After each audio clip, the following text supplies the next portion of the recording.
Our team at Specsavers Johnstone are ready to care for you.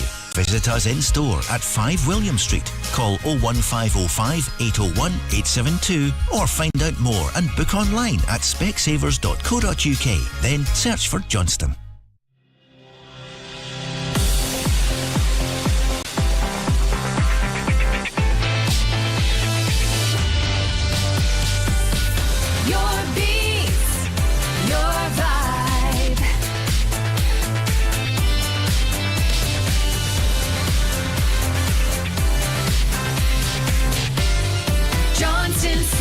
Coming live from Johnstone Centre, it's time to bring you the latest results and fixtures from sports from all over Renfrewshire and beyond.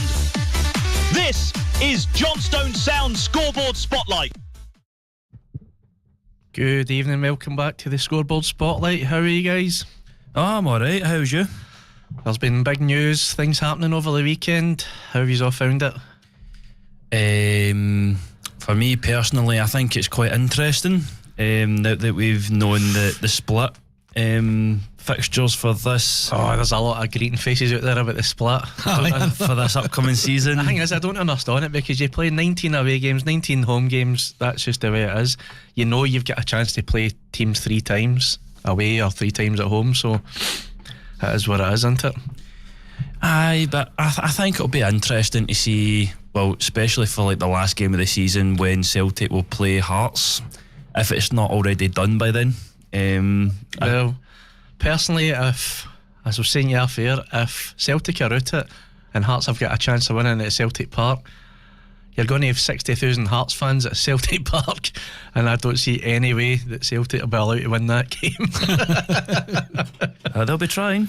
I don't know. I think the fans would kill them even more for that. Well, let's have a wee dive in. The post-split fixtures, we'll start with Hearts, right? So Hearts, firstly away to Hibs, a big derby game away, hard game.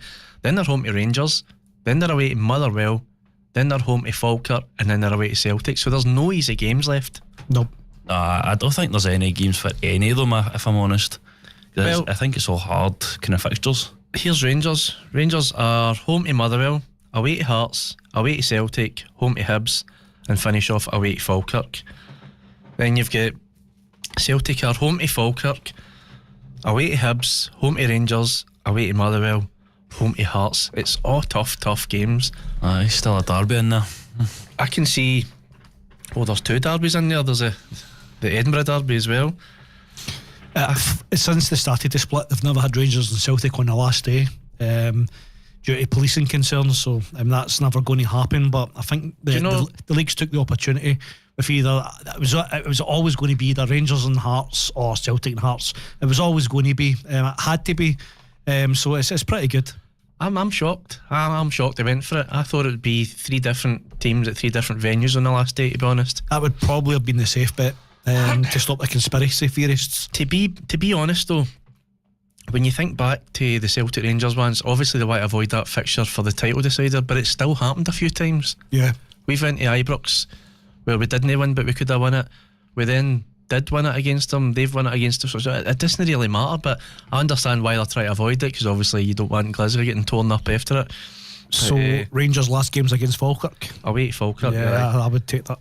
But see, that's the one that they're all moaning about, but because it's 3 away games to Falkirk. But then what if they turn around and says, well, you need to play another away game against Motherwell or another? Do you know, it's nobody. You couldn't make everybody happy. I'm quite happy with it. As what it is. We just need to go on with it. And if you're the best team on the day, you win. Simple up. Exactly, and I can see a lot of twists and turns in this running. There's so many points to play for, so many big games. We faltered first the other week there, getting beat after Dundee United. There's going to be more points dropped by all the teams. I think if Celtic lose, they've got 2 home games, vital to win both, or I do think they're out it. But the same can be said by any of the 3 teams now. I mean, if Hearts win and Rangers are up points, that's 4 points of difference. So it's all to play for. All 3 teams, you've got to be happy. You've got to be happy that we're all still in it. For one, I think this is the worst Celtic team in a long time for us. To still be in this title race, for me, I'm actually buzzing for it now for the last 6, especially the Green Brigade getting back into Celtic Park will be a massive lift. There's been no atmosphere, it's been so dire.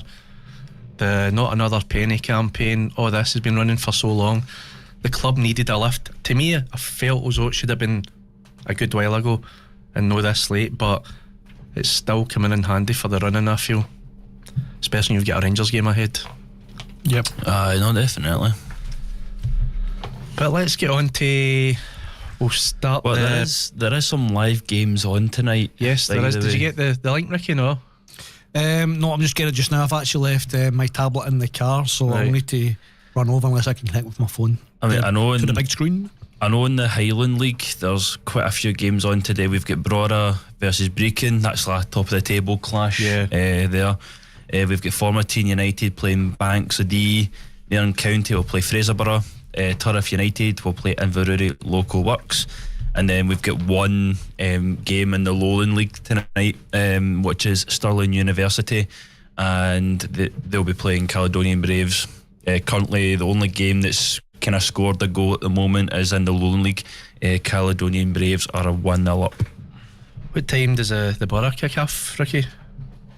I'm not sure actually.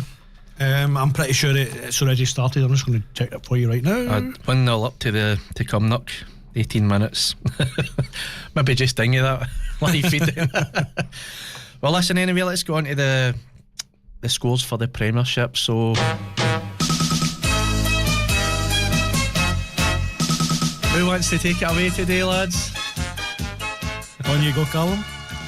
Right. Okay, so over the weekend we had Saturday the 4th of April, Hibs 3, Kilmarnock 0, Motherwell 2, Falkirk 3, Rangers 4, Dundee United 2, St Mirren 2, Aberdeen 0. On the Sunday we had Livingston 2, Hearts 2, Dundee 1, Celtic 2. On to the upcoming fixtures for Saturday. We've got Aberdeen play Hibs, Celtic will play St Mirren, Dundee United will play Livingston, Hearts will play Motherwell, and Kilmarnock will play Dundee. And we have one game on Sunday, which is Falkirk will be playing Rangers. And can I just say, before we go into the Championship, there was a Challenge Cup game and Rafe Rovers hammered Invercargill 4-1. I was so shocked at that score, so well done to them. Nice. So on to the Championship, Ricky boy. The Championship. Am I reading the Championship today? Nearly fell at his chair there. I'll read it if you want. So the Championship. On you go. Yeah, I'm still loading up, but yeah, I didn't know I was doing it, so we'll tell you what, I'll do Division 1. Right. So the Championship scores were Arbroath 2, St Johnstone 4, Ayr United 1, Partick Thistle 1. Thought that was a points drop for Partick there, a good chance. They were actually 1-0 up until they went down to 10 men. Dunfermline 3, Morton 1, and Ross County 0, Airdrie 4. What a result for them. I know. I think I'll just have a look at the table just to make sure. Well, the table, do you know, Dunfermline have got a game in hand, and see if they win, they actually jump Arbroath now into 3rd place. So what a run that they're on now. That was the team that had deduction points, wasn't it? Dunfermline Athletic? I don't think so, no. I must be thinking about a different team then. I don't think anybody was deducted points in that league this year. No. Well, it must be me then. As you say though, Davey, Partick Thistle, that could have been the game to maybe tighten up the league at the top, but I feel it's slipping away now. They're not getting many chances left at it, and I thought Ayr are kind of, they're in disrepute now. They're a bit all over the place. I thought that was their chance to take a few goals off them. Obviously it doesn't help when they go down to 10 men, but you're starting to think it's slipping away for them. The upcoming fixtures are on Friday. You've got Queen's Park versus Ross County. You have Ayr United versus Arbroath, Partick Thistle home to Dunfermline, another hard game. Rafe Rovers v Greenock Morton, St Johnstone versus Airdrieonians. Well, that'll be a tough game. We're getting to that part of the season now. Every game's a tough game. It doesn't matter who you're playing anymore. Yeah, they're fighting for their life. Even if they're sitting in the middle, they want to get up the table. every place is worth money, so they all challenge for it. So I don't believe you get any easy games at this part of the season, to be honest. I'm just saying there's some games on Tuesday as well. The 14th, Airdrie will play Thorn Athletic, and Queen's Park will play Wraith Rovers. Very nice. So Ricky boy, if you want to take away the first division. Yep. Okay, so on where are we? It's the 4th League April. 1. 4th April, so you had Cove Rangers versus Alloa Athletic, and Alloa beat Cove 1-0. Kelty Hearts 1, Queen of the South 1, Montrose 1, East 5-0, and Stemhouse Muir 3, Hamilton 0. And having a look at the fixtures coming up on Saturday 11th of April, you've got East Fife versus Peterhead, Hamilton versus Alloa Athletic, Kelty Hearts versus Montrose, Queen of the South versus Cove Rangers, Stemhouse Muir versus Inverness Caledonian Thistle. Then on the Tuesday before our show on the Wednesday, you've got Peterhead versus Inverness Caledonian Thistle. So having a look at the table here, so in 60 points you've got Stemhouse Muir. In second place you have Inverness Caledonian Thistle on 58. So Alloa and Queen of the South is a wee bit behind, with Alloa on 50 and Queen of the South on 46. Just also pointing out, Invercally do have that game in hand because they were playing the Challenge Cup there. Yeah, that's right. Aye. So that would then pop them up to 61 if they were to win that game in hand. Yeah. There's nothing, that game's not getting played until next Tuesday, so we need to have a, so basically it'll be after depending how the results are this week. So if Stenhouse Muir win, Inverness Caledonian Thistle win, it'll put them 2 points behind again. So that's when the game in hand could come and play here. Yeah.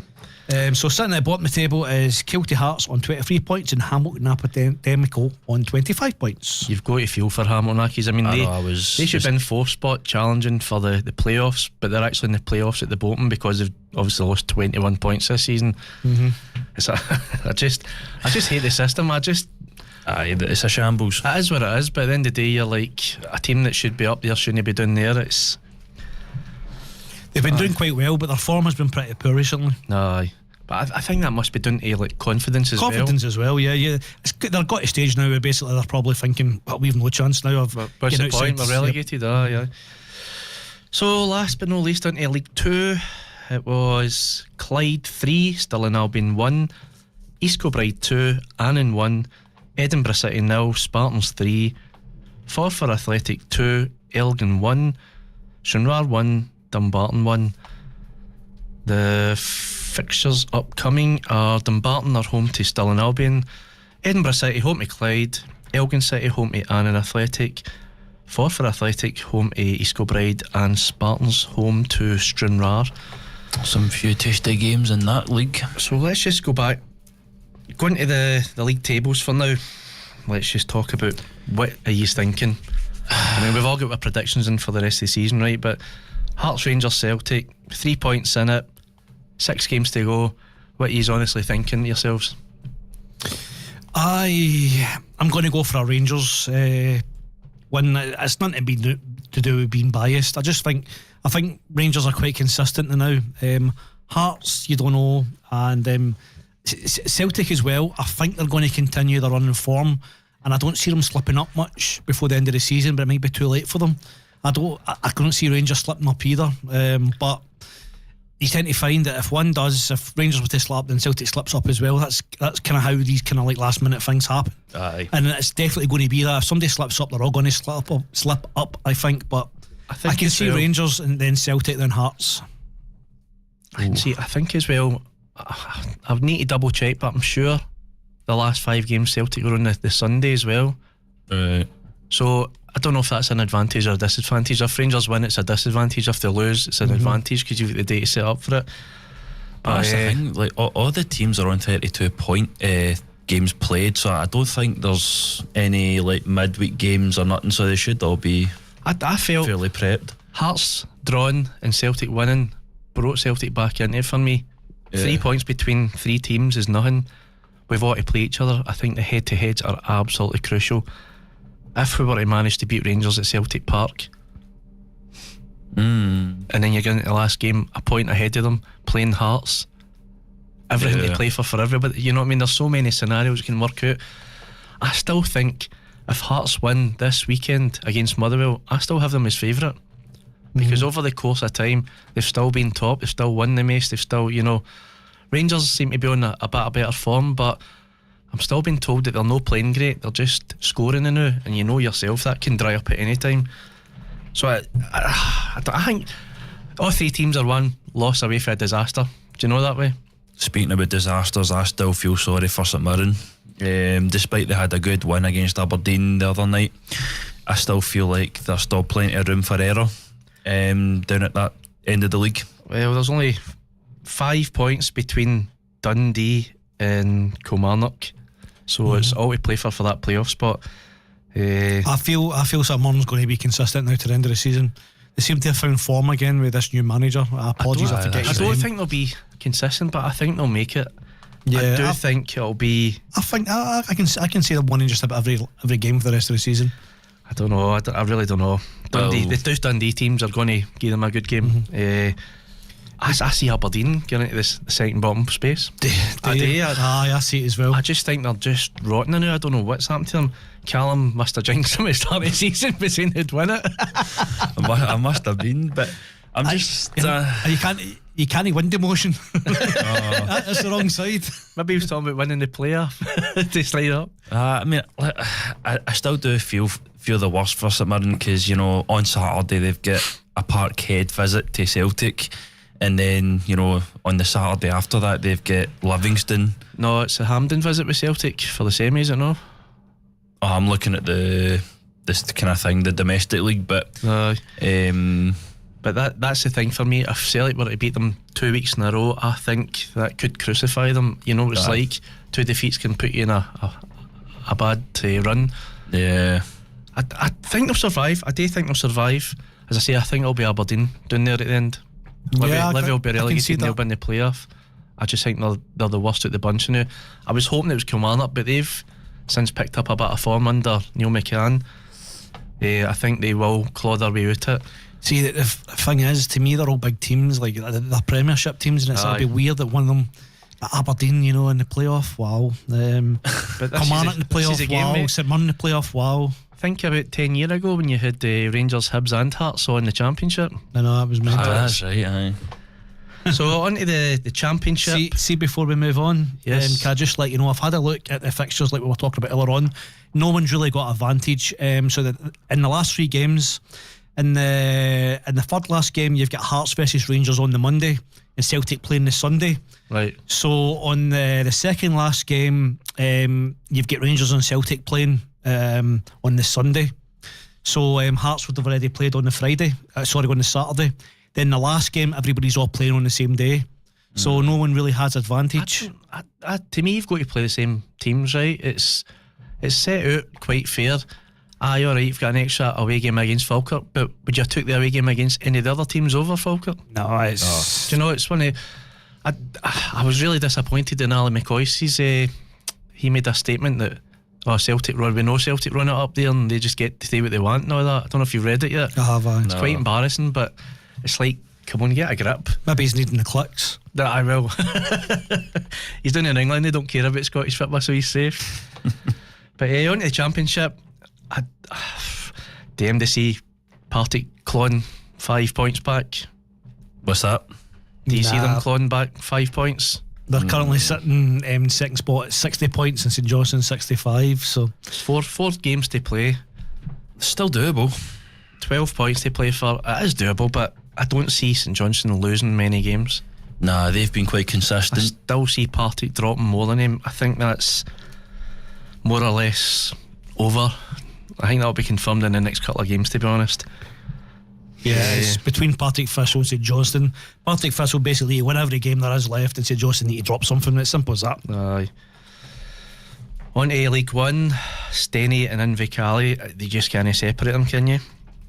No, Stenhouse Muir has actually comfortably cruised along this league, if you'd say.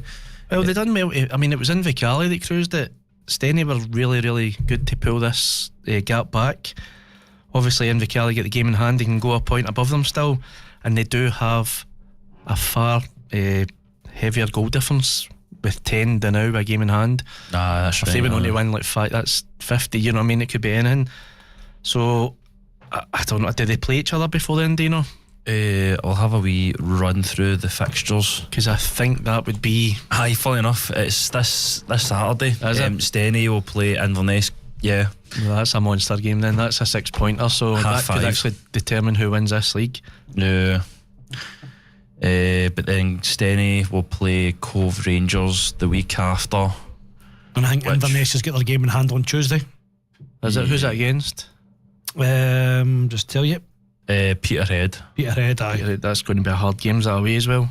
Aye, it's a home game. It's a home So that's game what I for said Peterhead. earlier on. It depends on how the two teams go at the weekend, but I didn't realise we're actually playing each other. Aye. So that's a big one. Inverness Cardiff, so as you said, could get 6 points in a few days. That would be massive for them. Definitely. I would even say it's still no over after that game. Do you know that? No, It's no. so tight. Aye. Who do you think? Who are you taking, Ricky? I'm going to go for Stenhouse Muir. Cal? It's got to be Stenhousemuir. I think it'd be Cali Thistle, to be honest. I think they've got too much in them. Who did we actually at the start of the season? Who did who pick for the champions? I can't even remember who I picked. I'll tell you right now. I'm sure I went for Alloa. Aye. You picked. I went Alloa. Alloa, Ricky went Alloa, and you went Peterhead. Aye. So Nannies are winning that one. I'll be honest, I've no personal preference who wins. I would probably like to see Inverness Cali Thistle back in the Premiership at some point. Stenhouse Muir never really fought much, give or take, you know, but Inverness Cardone and Thistle, it would be two fingers up to the system, see if they won that league after being sanctioned. Shanked. So yeah, I suppose it'd be good to see Inverness Cardone and Thistle, but I think Stenhouse Muir will be the winner. So I'll just quickly hear the predictions, right? It was for the Premier, I'd went Celtic, you had went Rangers, Ricky, and Callum had went Aberdeen, which were allowed to change, so he's went Rangers, turncoat. Championship, I was St Johnstone, Ricky was Ayr, and Callum was St Johnstone. League 1, I was Alloa, Ricky was Alloa, and Callum Peterhead. League 2, I went East Kilbride, Ricky went Annan. No, that's not right. Callum went Annan and you went Edinburgh City. I think I was I'll get that Annan, mixed yeah. up here. The Junior Premier, the threes went Borough. I think that's down the Swanee. League 1, I went Neilston, Ricky went Benburb, and you went St Rochs. League 2, the threes went for the Thorn, that's down the Swanee. League 3, I went for Yoker, Ricky went for St Anthony's, and Callum went for Dalry, who were on a great run at the start, but I think they're mid-table now. And The right Thistle, they're fourth. 4, so still no bad. But League 4, we all went for Irvine Victoria. And the Lowlands, I went Bankies, Callum went Bankies, and Ricky went Berwick Rangers. Yep, I remember. So not too bad in there, but a lot of stinkers. Aye, didn't really choose well this year. Listen, I think it was one of the years as well. You didn't know what was going to happen. I was kind of judging it from like last season's kind of performances, thinking, right, are they maybe going to like Well, that's kind of all you've got to go in it. So you're looking at that. You never know what's going to happen in a summer or a winter transfer. So League 2, have we done the fixtures yet? Let's Yeah, just they see. Yeah. So into the table, that's what it was. So East Kilbride, Spartans, 1 point between them. East Kilbride still top. Only 2 goals between them. Who do you think, Ricky? Who was that? Who was it I said again? Well, you were Annan. Me and you went Annan. So they are still think Annan then. So I don't think so. Oh no, sorry, I went East Kilbride and you went Annan. No, you went Edinburgh City and you went Annan. So That's Annan, what it was. Annan 7th in the table. East Kilbride are Spartans. It's got to be one of those two, I would imagine. It's got to be. There's 12 points between Clyde and Spartans. I'm just going to have a wee look I'm at going to go for. the running. I'll go for East Kilbride. Yeah, I'm going to stick with East Kilbride, but Spartans have done so well this year. It would be a shame if they didn't win it. Aye, I think it's got to be Scoreboard. I think they've got a more kind of easier running than what Spartans have. I hope it's going to be Scoreboard because I've picked them, but I would really like to see Spartans win it and go up. I remember a certain team kept Spartans out the leagues for an extra year because they get priority. Don't know who that was. Who was that? That was your Sevco, Ricky. Oh yeah. I was wondering what you were talking about. That was a wee while ago. But I would like to see them get up. Obviously, they've had a great season, 32 games played, 1 point in it, 2 goals in it, everything to play for. It would be interesting to see. I don't think they do play each other again, do they? And interestingly though, I'm looking at the last game, or the last kind of fixtures of the season for League 2, and it seems to be Edinburgh City will be at home against Dumbarton. That's a game and a half, by the way. Do you think? Well, I know, but there's 11 points in it because of the point deduction, so I think it'll be a nothing game. It'll be a bigger game for Dumbarton, well, it will Edinburgh City. And Dumbarton they're only 3 points behind Stirling as well. I've always convinced myself that Clydebank, by the end of the season, if things go well, I think we would be playing them Edinburgh City. It's 100%. That it's confirmed. They're going to. There's only how many games left? There's not 6 many games left. Aye. There's no way they're climbing a 12 points deficit to get above Dumbarton. No chance now. Exactly. And I feel for them. I think they must have lost half their team or something, because they started off really strong winning. I think a lot of the players must have left because they're no picking up any points now. Okay. Well, even if you put the 15 points back on them, they're only sitting 8th. You know, they're only 2 points up, so they were still in trouble. Aye. But that wouldn't have happened if they didn't lose 8 points, because they were flying at the start. So I've got a feeling they've lost a few players. Mm-hmm. I feel like Stranraer will still have enough in their tank to go up for the promotion playoffs. It just kind of sitting with Elgin City at the moment, with 2 points in between. But I feel the same about Forfar as well.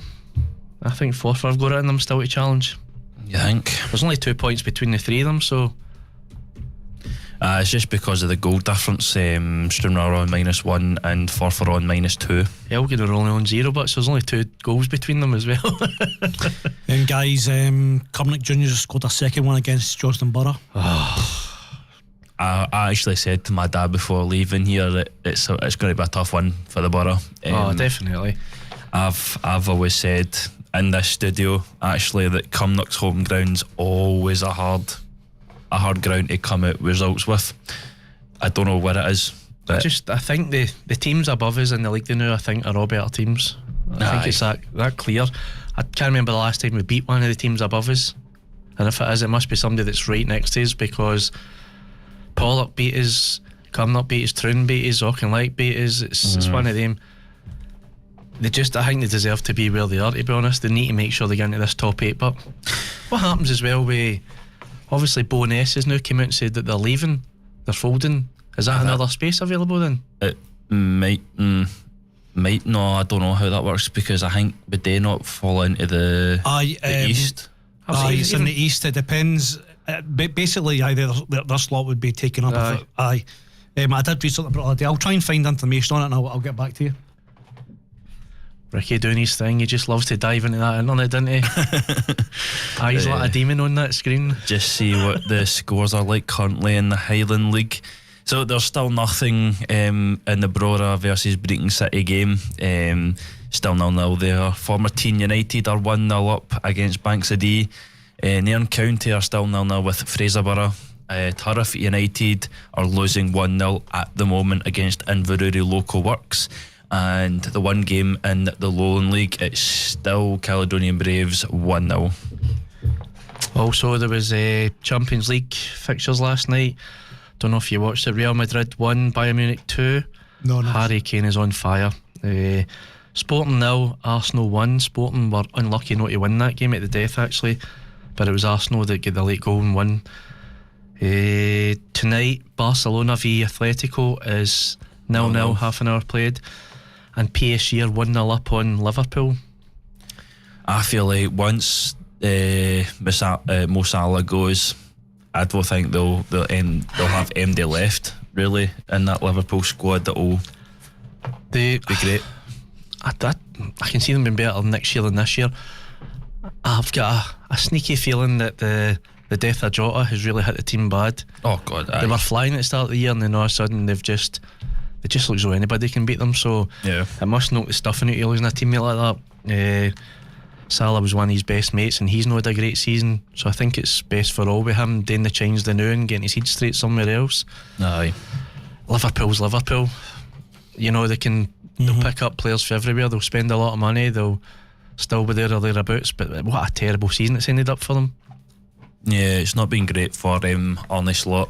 Again, no, I don't know if that's just down to like kind of Dutch like managers. Like we've seen it all before. Like that guy that managed Man United for a while. He was Dutch and Ten Hagen. Aye. What's his name? Ten Hagen. The Ten Hagen. Aye. Ten Hagen. And Ten Hagen. He like landslided Man City down to a pothole where they couldn't really kind of climb out of.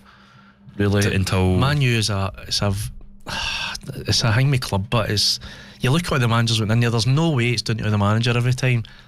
It's definitely the players as well. Players, club, board. There's something no right within that club, and it festers within it. Nothing at the day seems to work. Saying that, this season's probably been the best season they've had in a long time. Aye. And they're still talking about he's not good enough to get the job. So there's a kind of snobbery about the English football where nobody's good enough if you're no a Jose Mourinho, you know what I mean? It's that's the same problem with Spurs. The big Ange won them a European tournament, and yet he was still sacked because it was interesting to see, like, when you seen the players that Ange was asking for and they was told no to get the other players, you know, there's only so much you can do. It doesn't matter how much money. If other teams have got a lot more money than you, they're going to buy better players. It's as simple as that. And this is part of the reason that I kind of fell away from football, especially the English league, because it's just money. Yeah. Well, we spent 200 million this year. We'll buy the league. Now it's like they're spending $1 billion. It's crazy. I think it was the board that have really hammered them big time, because they recently brought in an interim manager, and it was one of probably the worst mistakes they probably bought in. It's like now they're third bottom of that league table in the Premier, and they could potentially look at Championship. I really hope they get relegated. I hate Spurs with a passion. Imagine they did.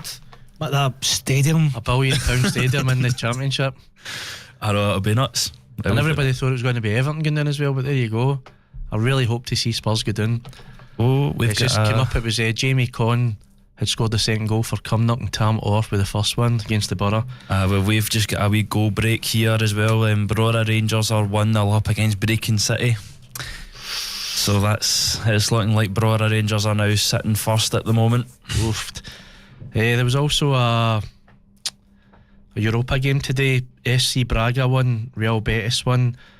Grilic with a goal for Braga in the 5th minute, and Cucho equalised with a 61st minute penalty. That's weird, isn't it? It's getting played on a Wednesday. Early Wednesday at that. Is there any more reason for it?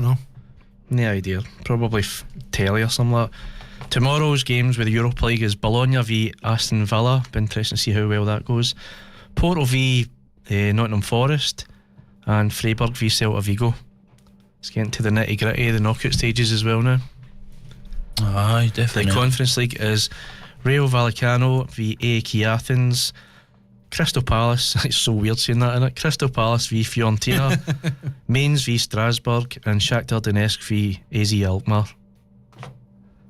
So a lot of big games to come up, getting to the nitty gritty everywhere now, Cal? Cal's you not excited? He's like 25 minutes I can burst free about this. So before we get into it all, tell us your feelings. What you 2 games to go, Clydebank sitting top with 1 point. What is it, 3 points between 3 teams? I'll just quickly scan that kind of lone league table. So yeah, Clydebank have played they've all played 32 games, but Clydebank are on 70, Linlithgow are on 69, and Bonnyrigg are on 68. So 2 points between 3 teams, 2 games to go, and your next game is Linlithgow. It's Linlithgow away. It's hand in heart, what do you think? It is a bit nervy. Quite nervous about it actually. It's a game that's alright mate, don't pee the seat, come on. Definitely literally shaking here. it's definitely a game that's going to determine for like the next week's game, I think. Like I said to you, I feel he's beaten Linlithgow away, league's won. I really do. They're not coming back, right? You've got a superior goal difference, have you? We've got 56 and they're on 46, so it's a 10. Right, so- a 10. And they're a point behind, so if you beat them, they're out it. Yeah, So pretty it's a much. must win for them. On the other hand, Bonus are 2 points behind. If they win, a draw would see you win it in the last game. I know, that's against Braves. Aye. Cali Braves. You Aye. don't want to be getting a draw, mind you, but knowing that 4 points wins it for you. So even if you draw against Linlithgow and win the last game, you don't win that way because they're then a point above yous, or 2 points above yous. So you're relying on another team then. So you need to win this game, don't you? Aye, preferably yes.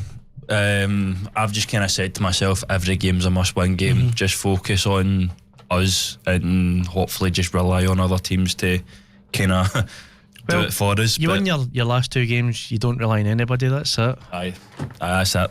Exactly. So, Davey, obviously Callum's going to be biased, but who do you think will win the league? Honestly, I do think the Bankies will do it. I think the Bankies will do it as well. I think they'll get their win I hope. against Trinent, and I think they'll still win the last game. They had a dip during the mid-season there, but they've always showed their consistency, especially the last few seasons. They've So really I remember they had that dip, and then they've really shown intent since. I think there's only been one bad result since then, is there? yeah, I think he's drew or something like that. Think so, yeah. Aye. But it's been real consistency since then to put you back top.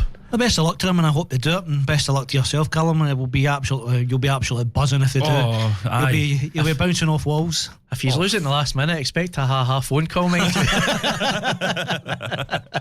Can't he be just letting you away with it, you know?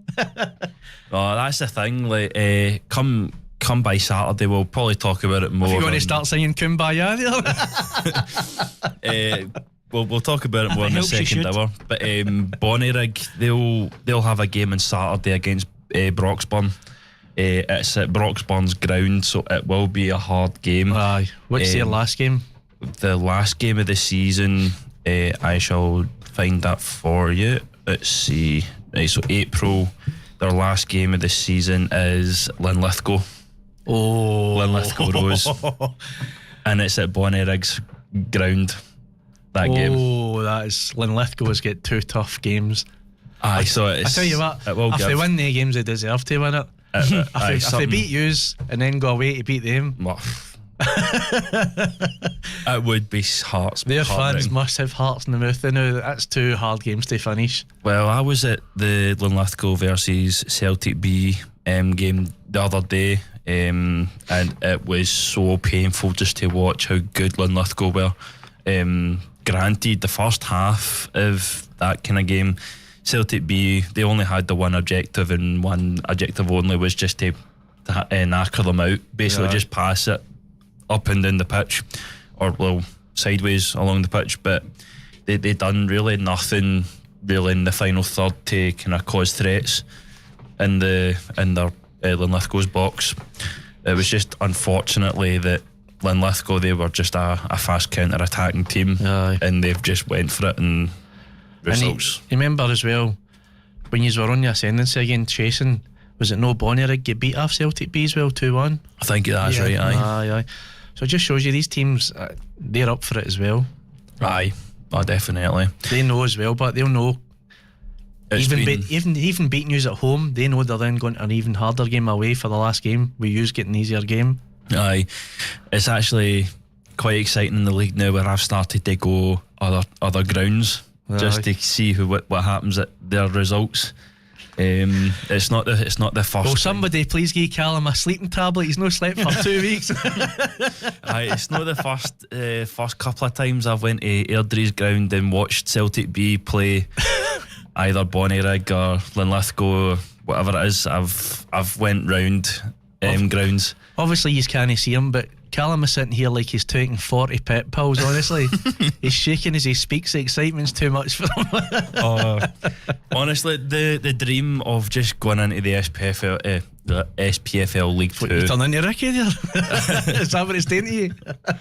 it is quite exciting, really. Aye, it's Right, so to think. while we're on the subject now of predictions, let's get the predictions done, right? Aye, let's do that.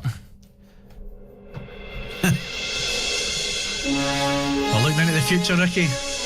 Sound like you're playing the Emmerdale theme song there for the start. So let's do it. Aberdeen v Hibs. I've got 2-1 Hibs. Ricky?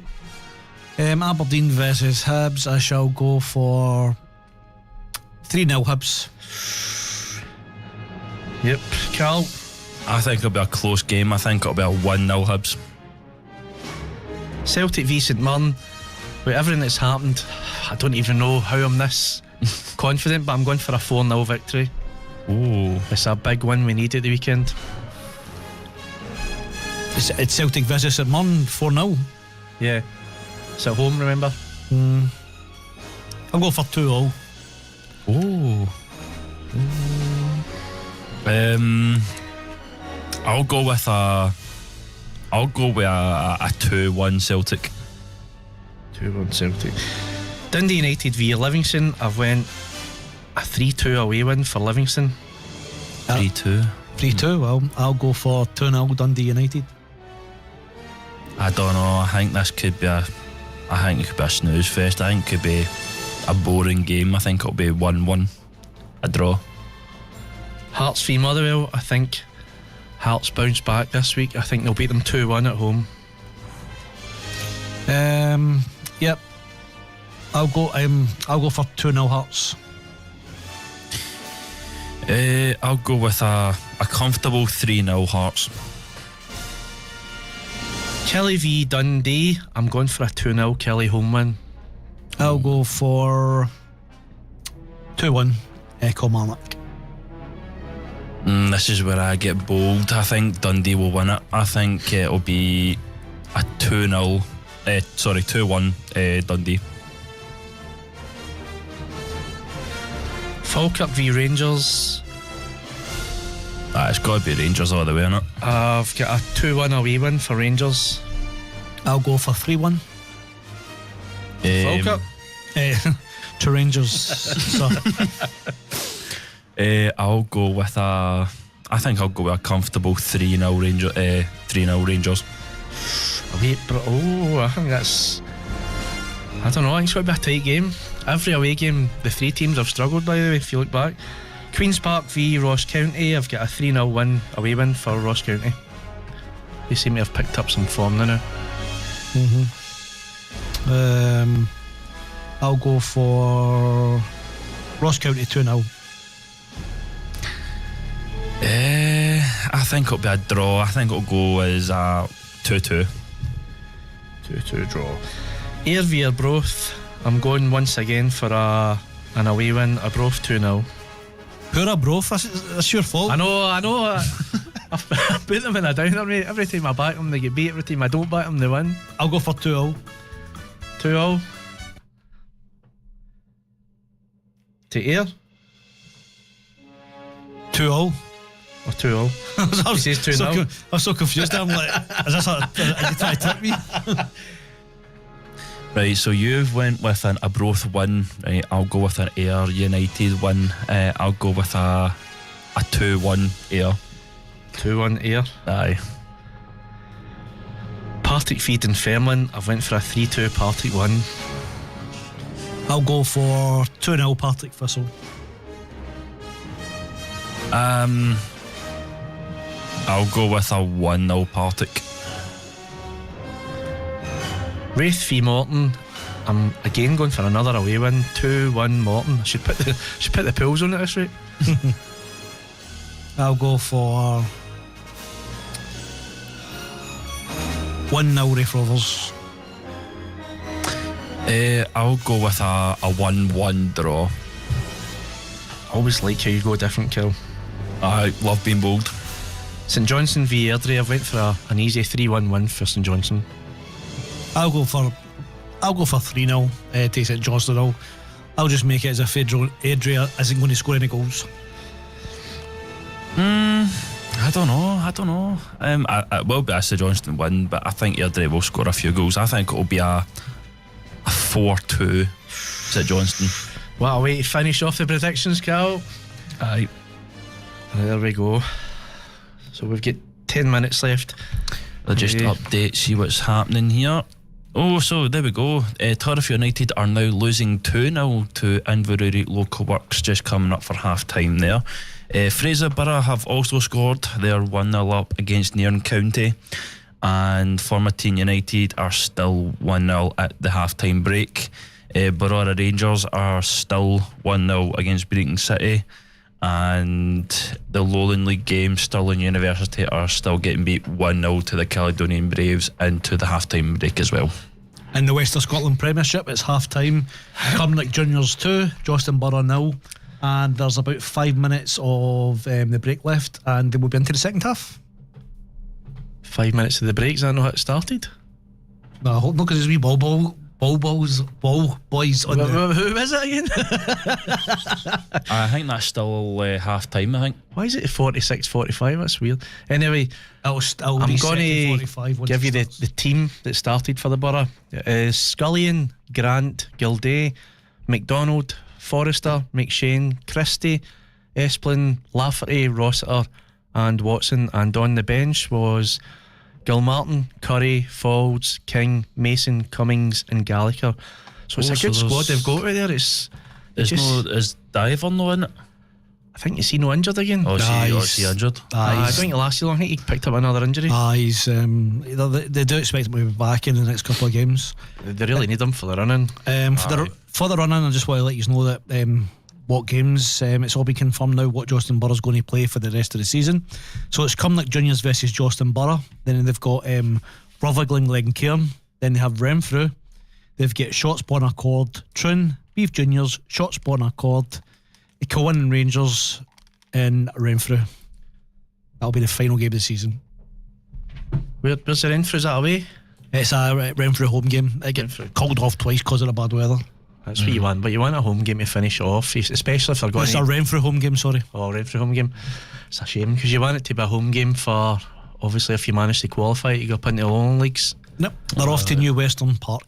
It'll be interesting to see what happens during the summer, but because if they've not been good enough for the West of Scotland Premier, they're going to have to beef that squad up to go up to the Lowland Leagues if they've got any aspirations to go up further for there. Well, that's the thing. Like, you can disagree with me if you want, but we always do, mate. We always do.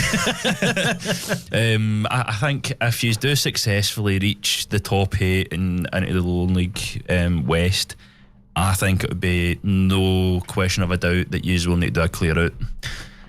Keeping all the kind of young boys in it, but like your kind of older guys. Go for all the Clydebank players. But that's see, the thing is, that's the system, because if Clydebank win this league, right, the day win the playoffs, they get to play Edinburgh City, they beat them and they get up, then they need to step up a level, so they'll be getting rid of a lot of players as well. Aye, that's it. Because you can't go up with that squad and expect to do as well in League 2. It's not going to happen. So then you're scouring League 2 for players, and then you're trying to build a different squad yourself. So their players will be up for sale. I think, if anything, we kind of started doing that halfway through the season already. We looked at Dumbarton. That's where we picked up that boy, Dom Docherty. We picked him up in a good deal, and then we, as we know, went abroad into Lithuania and brought that to find a Scottish boy, to bring that Scottish boy, Wardo, into the squad as well. So we're definitely moving up. It's a progressive movement, but we're getting there. I do think, but you see, going for the Premier up to the Lowlands, right? You see a bit of a jump, but going for the Lowlands into League 2, I think is a massive step. No. And in every league since, getting into League 1, getting into Championship, it's huge steps to get up that thing, mate. I think it's vital for a club like Clydebank. You build slowly. You don't just go for it. See the way if you think back when Rangers came into leagues and they went for Kenny Miller and Chris, but there was no need to spend all that money. Date one league at a time, and if you don't make it, build again for the next season. Date slowly, make sure the financials are stable, and don't bust yourself trying to get somewhere. Well, that's the thing. We're a fan based club, so the fact is so you might get a game. So just with the circumstances, I think we've had to move quickly because with the whole circumstances of reaching doors with SPFL League 2. Not that it might happen, but it potentially could. And we've had to get the bronze licence. We've had to get new floodlights in. To get that, we've had to raise a lot of money, as well as some of the kind of government funding, as well. So we've actually moved quite productively this year, moving into the kind of SPFL side of things. As well as that kind of buy a brick thing for the fan base to maybe put in a bit of money into as well. Our kind of ground holds up to about, something tells me about 2,500 odd ish attendances for the ground to hold. So if somebody buys like £100 brick, that's a lot of money. Yeah. And then as it's rightly sold, it's earned us a bronze licence. What did you say your kind of average attendance was? Averagely, if it's on a good league day, we can usually bring in about a good few thousand for the Clydebank side. For me, a team like Clydebank, you've got to be aiming for like the championship for me. Aye. I think that's a goal that can be achieved, but I don't think it can be achieved in 3 years. No. It might be 10 to 20 years before you get there, but that's got to be the goal. Obviously everybody wants into the Prem, right? But you can't obviously sit and go, we'll be a Prem team. Well, that's the thing. Back in the day when my dad was just a boy, when he was going with his dad down at Kilbowie Park, they were more realistically a championship side. Aye. Anyway, they were just one of those clubs that were like up and down most of the time between the Prem and Championship. Well, see if you get up, you use these seasons to get as much money as possible. Aye. You'll probably go back down because of the financial power of other teams around you. But as I say, to me that's why your ultimate goal has to be the Championship. Anything else is obviously a bonus if you get further than that. But in your head you must be like, right, we could be a Championship team here. We've got the infrastructure, we've got the fan base, we've got everything else in place. But just do it slowly. I think that's the one thing that football teams don't do these days, is they don't do it slowly. They all rush in to try and get up there faster. Look what happened to Gretna. They liked in a sugar daddy, but as soon as he wasn't here, who was controlling the finances, who was paying all that? Yep. That same doing the Swanee, so they've had to start again, and they're obviously in the lower leagues now. And that's a team that went up to the Premier, got to a Scottish Cup final, you know what I mean? It's aye, no, but it just shows you don't do these things too quickly, because it'll just kill them in the end. So I mean, it's obviously different opinions for different clubs, but having a own fan base club is, I would say, by far the better side money aspectly than having some guy coming in, because as you have said, if something goes wrong, it can easily go down rapidly. And I've seen it with a few teams.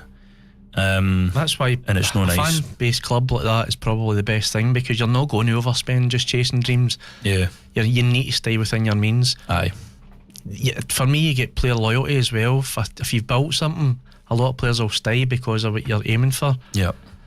There's no loyalty within football anymore at all, especially when it comes to money. So if you're overpaying players and somebody offers more money, they're gone. Aye. But to me, they're still a championship team. Obviously they're nowhere near it now, but as a club, that's the kind of club that you're trying to base again on, get back to that kind of form. And it's been a fascinating run with Clydebank, to be honest, having to go right down to the bottom like that, regroup, restart, especially what happened to them. As I say, still getting out to Clydebank and buy the old run. Yeah. I miss even seeing it. Used to be sometimes even getting out to the Asda, the pictures or something, and there's a Clyde game, a Clydebank game on, turning into Ricky now. You're driving by, and it was such a good park. To sit and see that now as an industrial site is criminal. It's a shame. And it's happening all over now. You're seeing it now with the old Clyde ground, the Dugs Barrafield? No, what do you call that? Do you remember, Ricky, the Dug place up? Aye. What was it called again, remember? I can't even remember. But that's to get knocked down now, so there's another one gone. It's sad it is 100% sad to see all this kind of stuff, isn't it? Definitely. You've obviously got Third Lanark still sitting there as a park, but you've got trees growing all over it and all that. Next to one of the biggest teams in the country, so I hate to see anybody go out the game. When I mean Kilmarnock, but I hate them. Although I just don't know what it is with Kilmarnock. I've never liked them as a club, but they've built for nothing as well. So I always think they've done well with themselves. You've played in Kilmarnock's Park, haven't you? Me? No, Kilmarnock's. No. They had a great grass park, but it kills me that they ripped that park up and get this plastic one in. But so we're just about to go for the break. We will be back and we'll let Callum loose after a wee song or two. I'm not playing music by the way, Ricky. I'm just meaning our wee intro stuff. Okay. Then we'll let Callum loose for the first half an hour or whatever. See you all soon. We'll be back soon. You're listening to Scoreboard Spotlight. We'll be back after these.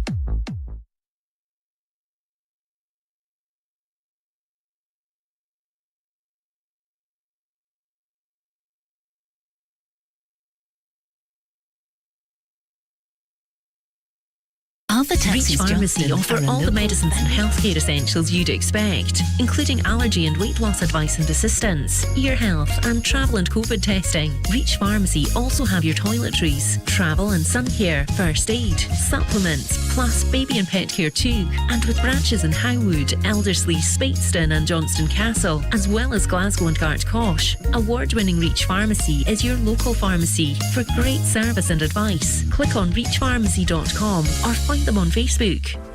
Groomies and Zoomies is Johnstone's newest dog grooming salon, located at 7 Thornhill. We provide full grooms, bespoke grooming packages, nail clipping, walk-in services, and specialise in nervous or anxious dogs. We offer a free pick-up and drop-off service within Johnstone too. So give your fur baby that VIP treatment and book your appointment today on 07867 528 693 or pop in for a free consultation. Groomies and Zoomies, Johnstone's #1 dog grooming salon.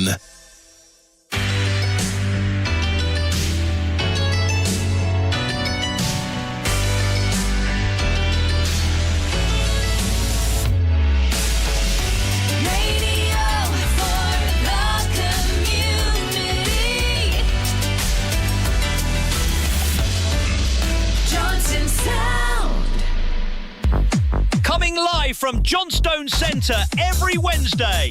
Join Callum Carmichael, Ricky Kelly and Davey Welsh for a roundup of the Pro, Lowland and West of Scotland football leagues, as well as local pub darts and pool leagues. Join myself, Callum and Davey at 8 p.m. every Wednesday on Scoreboard Spotlight on Johnstone Sound. Listen in to the Friday Night Rock Show here on Johnstone Sound every Friday from 10 till midnight. Live with John Hood.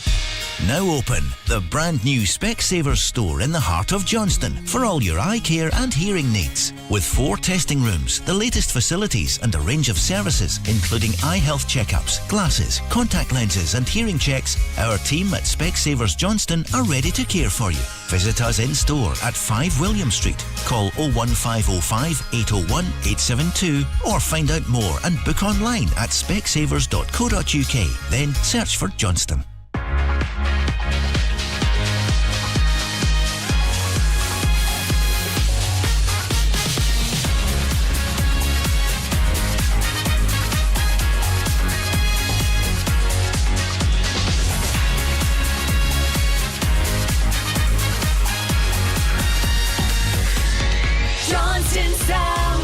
This is Ashton, and welcome to Beach Central.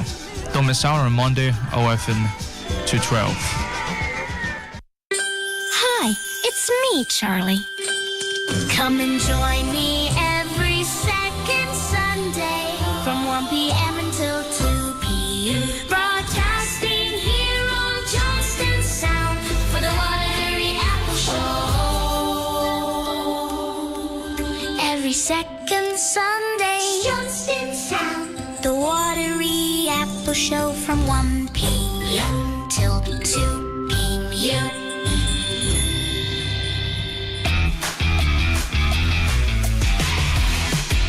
Hi, it's Emma. Join the French Connection show every Tuesday at 7 p.m. 1 hour of great music from France, Scotland, and beyond. See you then.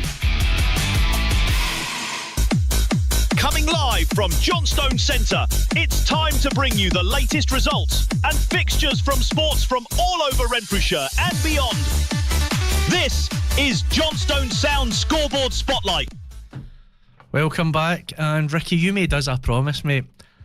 You hated that Johnstone sound, and you were promising to change that 6 months ago. I was planning on doing it before the new season. The new season is a new season. By the way, that Charlie from the Watery Apple show, he's a real singer, isn't he? It's a belter, a promo, isn't it? Ah, yes, that's really good. We need to do a music video for it. Have Charlie up in the tables dancing. So it's that time. Callum has perked up, he's mouth ready, and we'll play a wee song for this is your new Lowland League music, mate. Oh, let's hear it. So, take it away. Ladies and gentlemen, it's time for the Lowland League. The Saturday 4th of April as follows: Albion Rovers 3, Celtic B2, Berwick Rangers 0, Stirling University 0, Bonnyrigg Rose 3, Caledonian Braves 2, Clydebank 4, Broxburn Athletic 0, Cowdenbeath 4, Civils Civis Strollers 0, Cumbernauld Colts 3, Gretna 2008's 1, Gala Ferradine Rovers 3, Bonnesh United 1, Trenent 0, Linlithgow Rose 1. On to the Tuesday, we had Albion Rovers 1, East Stirlingshire 0, Berwick Rangers 0, Trenent 0, Celtic B 1, Linlithgow Rose 3. And the upcoming fixtures for Lowland League: Friday night, the 10th of April, Celtic B will play Cowdenbeath, Hearts B will play Albion Rovers, and on for Saturday, Bonness United will play Cumbernauld Colts, Broxburn Athletic will play Bonnyrigg Rose, Civil Service Strollers will play East Stirlingshire, Caledonian Braves will play Trenent, Gretna 2008s will play Berwick Rangers, Linlithgow Rose will play Clydebank, Stirling University will play Gala Ferradine Rovers. Well done, not even one fault there. So I think we should jump on to the Highland League, and I think Ricky should do the scores. Are you ready, Ricky? Well, I got it in front of you. Nope, because I didn't know I was doing it. 2 seconds. Ah, here we go. Well, I'll rumble on for you and I'll buy you some time. The true professional. I've got it up now. Oh, so, yeah, hang on. Go for it, Ricky. Oh, got it. Was that the same song you're playing? Okay, so on Saturday the 4th of April, we had Banks OD 6, Wick Academy 1, Brecon City 3, Nairn County 0, Bora Rangers 1. He's really trying. Formatine United 1, Bucky Thistle 2, and what was that? Inverurley Local Works 1. Is it Inverurie? No, Inverurie, is it? I don't know, can you see it? No. What's that, Callum? Inverurie Local Works. It's Inverurie, is it? Inverurie Local Works 1. Forbes Mechanics 1. Clacker McCludden 1. Who's Mechanics? Fraserborough 5, Devonvale 0, Huntly 3, Roves 1, Keith 5, Lossiemouth 0, and Strathspey Thistle 0. Tough United 4. Well done, mate. I don't know if it was tougher listening to it or actually saying it. Well, Callum, you can do the latest results and the fixtures. Right, so the upcoming fixtures for the Highland League, we have Clacknacuddin will play Fraserburgh, Formatine United will play Forest Mechanics, Huntly will play Barora Rangers, Inverurie Local Works will play Devon Vale, Lossiemouth will play Strathspey Thistle, Nairn County will play Banks OD, Rothes will play Keith, Turriff United will play Brecon City, and Wick Academy will play Bucky Thistle. So there you go. To pretty much recap what happened over the kind of weekend, don't know if any of you noticed on the X thing, but if you've seen Clydebank's not Facebook page, it would be the X account page. The fourth goal against Broxburn blew up. Don't know if anyone's seen that at all, but it went worldwide, viral. When the wee Brazilians down there in Corinthians are sitting watching the Clydebank. Literally, fourth goal. It was a weird sensation, because it went far as like Japan, and then on the other side it went far as like USA, Mexico, Brazil. It was basically like a worldwide blow up. Basically, it was Clydebank Sambas. And it even reached to the BBC kind of podcast channel. By the time you get to Championship, you'll have 40 million fans. Honestly, the best tricks that Clydebank actually done was they offered that kind of, was it the £10 US trust thing. It basically grants you to be part of the member of the kind of football team, and that basically grants you for kind of priority for like cup games and league games, as well as like if you've got fan base, you've got like loyalty points as well. So like all this kind of bonuses kind of prioritises you. It kind of beats the queue basically from like your general tickets. So basically, if you've got a US thing, trust membership thing with the Bankies, it's only like a £10 like for a year basically, and it basically grants you early access, first shouts on tickets for like the Scottish Cup, and basically it kind of make sure it goes to the real fans, pretty much glory hunters. Pretty much, aye. But yeah, the whole fourth goal thing, it was quite an eyewitness thing. Oh dear, sorry Callum, there's been a red card at the Borough game. Mason has been sent off, so down to 10 men and 3-0 down. It's not looking good for Borough, is it? No, it's really no. But yeah, if any of you have seen like the match highlights on Saturday's game, I would recommend watching them, because it is basically like a Brazilian football team. It's honestly, it was some goal. It was Clyde one. That's how I looked it up. It was like Neely's first kind of very much bringing the ball down to the ground on the deck, and then he basically passed it to Nicky Lowe. Nicky Lowe one touched it to Dean Cairns. Know that he's memorised it, by the way. And then Dean Cairns passed it over to like Keir Sampson, and then Keir Sampson ran down that kind of left line, left flank basically, and he crossed it early into Wardle, and basically Wardle done like a first time finish. There was no second touches in that build up whatsoever. It was immaculate to watch, and I was just thankfully I was there to kind of witness it. Basically, it was basically the prime of like the Mankeys, so I was quite proud of it, to be honest. I tell you what, I think we should take bets in Ricky. What do you think? Right. How many times did Callum say basically? And then we'll listen to it back, we'll see who's right, and that's an extra point on the predictions. It was quite an exciting moment, and that was basically listen, it's good times. It's no often you get so excited about football when things like this happen. You know, it could be years and years before it happens again, so you've got to take it in while you can. With my experiences when I first watched the Bankies, what would it be now, about 3 or 4 years now into the kind of diehard Bankies fan, buying them their season ticket, quite loyal to. I think since Saturday that was probably the best Clydebank performances I've seen in a long time. Considering your big games like Hibs, Annan, Clyde, all these kind of cup games, I don't think nothing compared to this big build up against Broxburn domestically. It was something else. Sorry Callum, it was just coming through in the feed now. This must be the red card happening.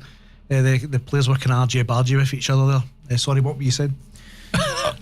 It was basically just basically just saying that the kind of past times I've watched them, what was I saying again? It was like sorry, the cup games like Clyde, Annan, Hibs, I've never seen anything like it against Broxburn domestically. That the whole build-up that caused that fourth goal to happen, it was just a tremendous bit of art I've seen in a long time. In my kind of 4, maybe 5 years of being at Home Park watching them, despite watching the stadium grow as a community as well. I seen back in the old days, I think it was in its kind of late 2000s. Oh my God, that's the old days. Well, when I was You're making us feel old, mate. When I was basically still in nursery, I seen this kind of Home Park, and I'm like, I don't even recognise it back then. No. It was basically chewed up grass, and then there was this cowshed thing. I was like, what is this? It's my dad was saying, aye, that's Home Park. I'm like, surely not. I mean, I can still see like the infrastructure of like the building, the wall and stuff like that. I was like, wow, to see it transform into kind of a good prime Home Park, it's you wouldn't recognise it. But listen, that's how you get the, how would you say, the pride in watching your club grow, and not just have a sugar daddy come in, overtake it, pump money into it. When you've done it all with the hard work, I think it's, you get a lot more out of it. Aye, of course. Especially when you've grew with the club, you've been watching them, you're going to every game, you see extras getting added on, you climb up the leagues, and it's no down to money. Then you know we've actually built something here. It's all down to the kind of fans, really. If it wasn't for the fans that are putting in the money and time to the club, it wouldn't have been where it is now, to be fair. I'm trying to think the kind of best way to describe it. For like these clubs that were in our leagues previously, like Cumnock and Talbot, it was all these money guys that have just basically put a lot of money into it. Whereas over like 20, 23, 25 years period, we've done quite the opposite. We've kind of steadied our kind of, as we've said before on off air, that our club took time, a lot of time to get to where we are. Basically with our fans giving up time, money, passion, basically showing its enthusiasm about the club, from basically the old punters and stuff like that, what the old club used to be like, to now, and they're still passionate. I think, going a bit off topic, but I think when we were playing Hibs, it was quite a big moment for the old punters to have that kind of fixture on again. It was, I think, he even got interviewed at one point with Moff and Nicky Little. He was pure alien to it, really. He didn't know all the professionalism behind it all, with the kind of backboards and the kind of media presses and all these microphones and phones all at the table, just gathering media info. It was probably quite a big moment for them as well, that day, as well as the fans. It's more prior to the, like I said, the old folk that have seen the club grow, then die, basically, and then to basically regrowth in itself again. And then for me, I'm looking at it for, like I've said, the fifth year in a row or something like that. It is really eye-opening experience to think I'm technically watching like a Football Manager game, kind of regrowing back up again, and it's been quite interesting, I must say. It's really good. Well, let's hope that he's get there. I truly think if he's win this league, I think he's will win all the playoffs. I really do. I don't think. Well, I think the Highland team I won't have a problem with. It'll either be Brora or Breaton. It'll be one of the two. It's the League 2 one, Edinburgh City. I think that'll be the hard game. I don't know. As I say, I think they're on the descendancy. I think they're there for the taking. Despite the kind of, if it is the playoffs, it's the second game that will be held in Edinburgh. It's an away day for the second leg of that kind of promotion playoff, so it really favours Edinburgh City in a way. We've just got to hope if we do beat either Breaton or Barora. See, to be honest, the system should favour the League 2 team, because you've got to be good enough to get into that League 2. Aye, so as it should. The way it should be is they need to make sure you're good enough to come up into that league. Aye. So you jump through all these hoops, you beat all these teams. Yep. And then if you're there, you're there in merit at least. Aye, although exactly. it is quite hard and a lot of people don't like it, I still think it's a huge jump, and you've got to make sure you're there in merit. Aye, of course. Aye, definitely. So the West of Scotland. So West of Scotland, take it away, Cal. Okay, so the Premier Division of the West we have as follows. From Saturday, Kilmarnock Juniors 2, St Caddocks 0, Drumchapel United 0, Arthurlie 6, Johnstone Burgh 0, Glenafton Athletic 0, Kilwinning Rangers 1, Beath Juniors 2, Largs Thistle 0, Rutherglen Glencairn 1. First Division, Ardrossan Winton Rovers 3, Neilston 2, Benbarb 3, Lanark United 1, Arvin Meadow 5, Kirkintilloch Rob Roy 0, Muirkirk Juniors 2, Colburnie Ladeslide 3, Petershill 3, Cumbernauld United 3, St Rochs 1, Thornywood United 0, Vale of Clyde 9, Gartcairn 0, Whitlets Victoria 4, Darvel 2. Second Division, Ashfield 0, Forth Wanderers 2, Blantyre Victoria 0, Kilsyth Rangers 2, Bonnyton Thistle 3, Larkhall Thistle 2, Cambuslang Rangers 0, Maryhill 1, Kilsyth Athletic 1, Bellshill Athletic 4, Maple Juniors 2, Caledonian Locomotives 0. Third Division, Adair Thistle 4, Port Glasgow Juniors 0, Finnart 0, Craigmark Bontonians 2, Girvan 1, St Anthony's 2, Glasgow Perthshire 0, Dalry Thistle 5, Glasgow United 5, Glenvale 1, Glasgow University 0, Keller Rovers 2, Knightswood 2, Yoker Athletic 1, Lugar Boswell Thistle 0, Easterhouse 6. Last but not least, in the fourth division, BSC Glasgow, it was basically a void because they've basically pulled out.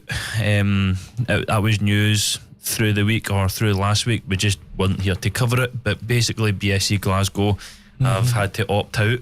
What was it again? For not covering other kind of league games. So like they've folded. They folded with immediate effect. They have no money, no enough players, so they've just had to fold. And telling you, if Celtic win the league and we win the pool league, it'll still not make up for the BSC going down the tubes. So basically what's happened is all the games for every team that's played BSC has been reset to 0. So BSC is sitting with 0 points, and they've just removed the points for every team that's played them. I don't agree with that, because there's hard fought games there.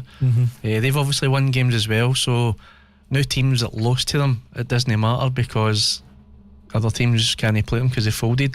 I always think just give the 3-0 victories up to the end now. It should stand, and 3 points awarded for the rest of the fixtures.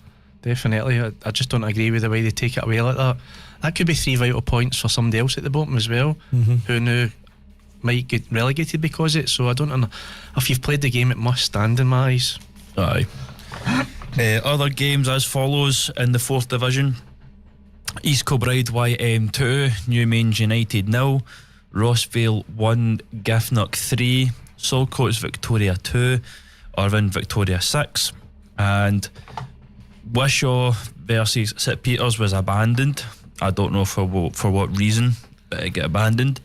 And then the Strathclyde Demolition West of Scotland League Cup semi-final, Auchinleck Talbot 3, Hullford United 1. So we'll look at the upcoming. Oh, we've still got some results through. So the third division on Tuesday, we had Craigmark Buntonians 2, Glasgow Perthshire 2, and then today we've got the Cumnock Juniors versus Johnstone Burgh. It's still 3-0. And then we've got a Friday night game in the third division. Glasgow University will play Glasgow United, and then follows on to Saturday. For the Premier Division, Arthurlie will play Shotts. Beath will be at home against Cumnock Juniors. Glenafton Athletic will play Renfrew. Kilwinning Rangers will play Hullford United. Rutherglen Glencairn will play Johnstone Burgh. St Cadox will play Drumchapel United, and Troon will play Pollock. First Division, Darvel will play Cumbernauld United. Gartcairn will play Benburb. Kilburney Ladeslide will play Vale of Clyde. Kirkintilloch Robbroy will play Ardrossan Winton Rovers. Lanark United, they'll be playing St Rocks. Muirkirk Juniors will play Peters Hill. Neilston will play Whitlets Victoria. Thornywood, they'll play Irvine Meadow. Second Division, Bells Hill Athletic will play Maybole Juniors. Bonnyton Thistle will play Ashfield. Caledonian Locomotives will play Cambuslang Rangers. Greenock Juniors play Thrieve Rovers. Kilsyth Rangers will play Lasmahago Juniors. Larkhill Thistle will play Blantyre Victoria. Maryhill will play Kilsyth Athletic, and Thorn Athletic will be at home against Forth Wanderers. Third Division, Dalry Thistle will play Finnart. Easter House will play Glasgow Perthshire. Glenvale local side will be at home against Knightswood.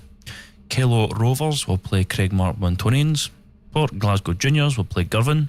St Anthony's will play Lugart Boswell Thistle, and Yoker Athletic will be at home against Ardea Thistle.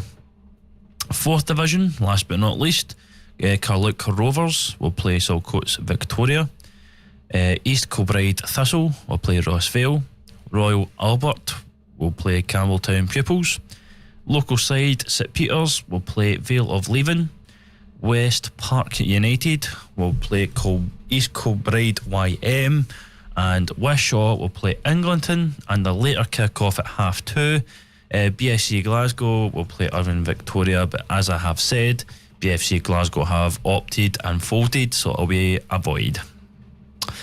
So there we go. All joking aside, we always said we were going to go to a game. Yeah, that's right. I can't believe they've folded. We didn't get to go.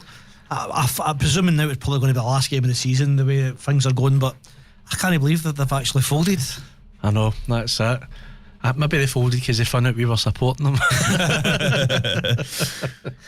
However, there is big announcements within the West of League of Scotland. Yes. In the fourth division, there's going to be new teams coming in to kind of fulfil the kind of spots that are going to be empty for the upcoming season that's in the Premier Division. But so for the teams that are coming into the fourth division, to fill those spaces, we'll have Bank United, Castlemilk, Gartcosh United, Edelwood, and St Patrick's FP, which is basically Dumbarton.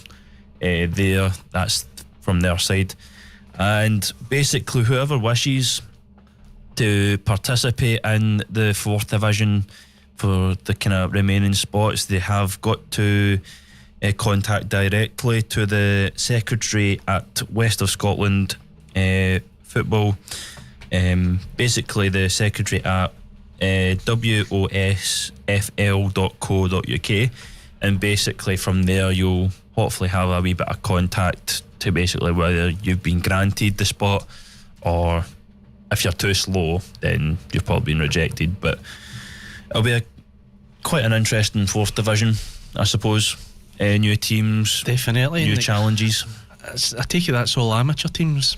I'm assuming so. Yeah, amateurs moving up. I'm assuming so. Yep. That's aim jumping up a level, so it's going to test aim, it's going to give them a new platform. Do they need to jump through any hoops for this? No, I don't think so. I think it's just straight in.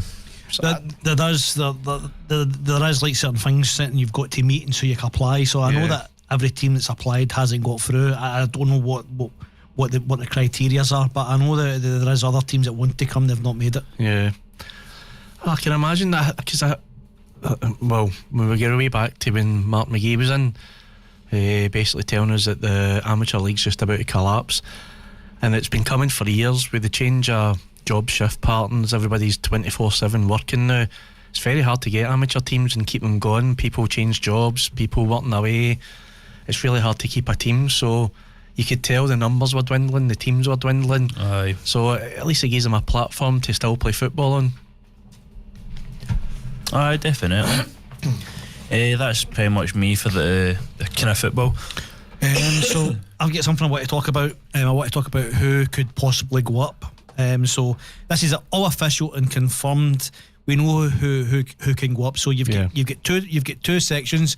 You've got teams that can now go, that already are licensed, and you've got teams that are pre-approved. So when the SFA have the amateur SFA have their grand meeting, I think it's called, they will then be officially official. So we've got Cumnock Juniors, Auchinleck Talbot, Pollock, Glen Afton Athletic, Kilwinning Rangers, Rutherglen Glencairn and St Cadoc's. They have a licence, they can go up, and basically their provisional licences: Troon, Lags Thistle, Johnstone Burgh, Drumchapel United and Beeve Juniors. It's official. Atherley, Halford United, Renfrew and Shotts Bonner Accord will have no licence. Some teams have not applied, some teams haven't reached the criteria, but those 4 teams will not begin up this season. So the way that the league stands just now, not taking into account Borough's game tonight, right enough. So Cumnock Juniors, so we'll start with Troon. Troon is in first place right now, and they will be fine. They will definitely be up. They can't, even if they lost every game from the end of the season, they're up. So is Auchinleck Talbot and Cumnock Juniors. They are all up. They will be playing Lowland West football next season. Pollock, Lags Thistle's in 4th position, is in a strong position. They would have to lose more than 2 games. Pollock is the same. They need to lose 2 games, and they could struggle to go up. Glen Athletic is just out. Glen Afton Athletic, Johnstone Burgh and Kilwinning Rangers are all well placed. Glen Afton Athletic, Kilwinning Rangers are just outside the spot right enough, but a few wins would get them back inside. Rutherglen Glencairn can't happen for them. They're too far behind. There's not enough points. Right. Same with St Cadoc's and same with Beeve Juniors. So Beeve Juniors will not be playing Lowland League football next season. Oh, that's a kicker. Right. So just for fun, I have added into the predictions Callum's basicallys. So I've guessed it's going to be 37 up to this point of the show. What do you think, Ricky? 37, geez. What, the points? No, the amount of basicallys he said up to this point. I'm sure there's time for a few more. We'll go another 10. No, just up to this point. Up to this point? Right. Yeah. Okay. I've put 37. I'll go for 35. Oh, that's cheating. Cal. I think I've said well more than that. I think I'm in its maybe 50s, I think. 50s. Aye, I'll go and have a rough 53, I think. Right, so what we're going to do is 37, 35 and 53. The closest takes an extra point on my predictions, right? Right, okay. I don't think you've found that many, no way. I know it's a lot, but geez, So what are you going to do, listen tonight and count it all? I'm going to re-listen to it all. Then I'll just count it as we go, because basically I think basically's been said basically so many times. Well, you should stop it. You should stop it now then, because if he says any more, he could technically, if he wanted to, just say basically if there is. No, that's what I've done. It's up to this point. That's the cut off. In fairness, I've not really counted it either, so I could have said maybe 30 odd. I don't know. But right, so let's get on to the pool leagues for now. We'll come back to the trash talk later.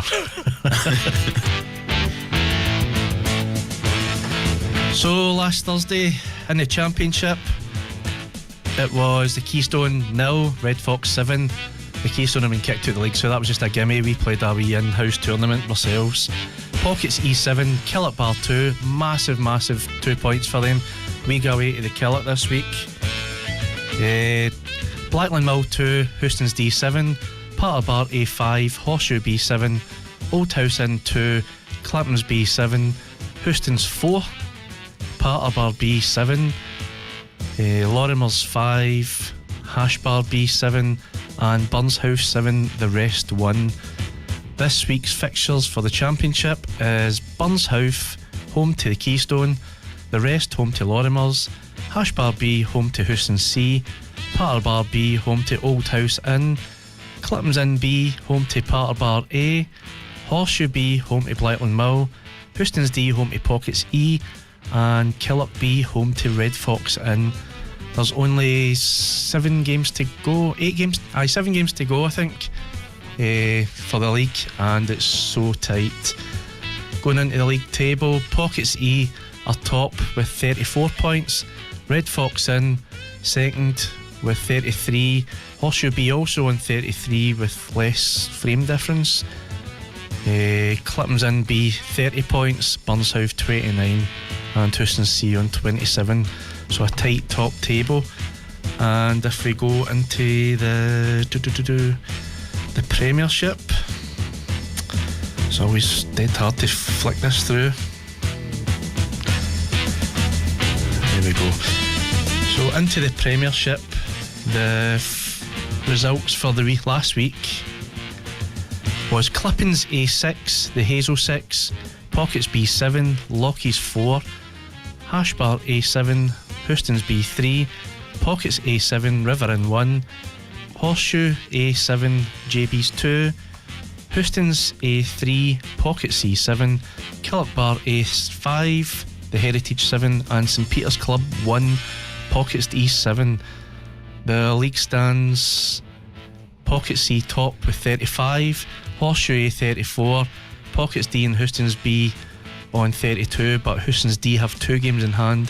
Hashbar A on 31 points with 2 games in hand, Killock A on 31, and Clipham's A on 29. So very tight leagues, everything to play for, and honestly I'm so buzzing. Our league is, I checked back for the very start, for the first game of the season, and the teams that are up top are just about there all the way, and it's about the same difference all the way, so it's so tight. I do think it's between the 3 teams at the top to win the league now. I think it's like if you're 4th and you're maybe 3 points behind, it sounds as though it's close, but to catch 3 teams 3 points behind is almost impossible with 7 games to go. There'll not be a lot of points dropped, I don't imagine, but let's hope we can win it. But we've been first to the 3 games and then we've been second ever since. We've been third twice for 1 week at a time. But Pockets here have been the consistent team, and we beat them 7-3, I believe it was, a couple of weeks ago. So everything to play for both leagues, and let's hope it's a good run in. And over to you for the darts, Ricky boy. Yep. I was going to say I hope you've got a song for me. So let's get rid of all these. Oh my god, the adverts are getting worse. Just feed them out. There's an advert covering there's an advert covering over the.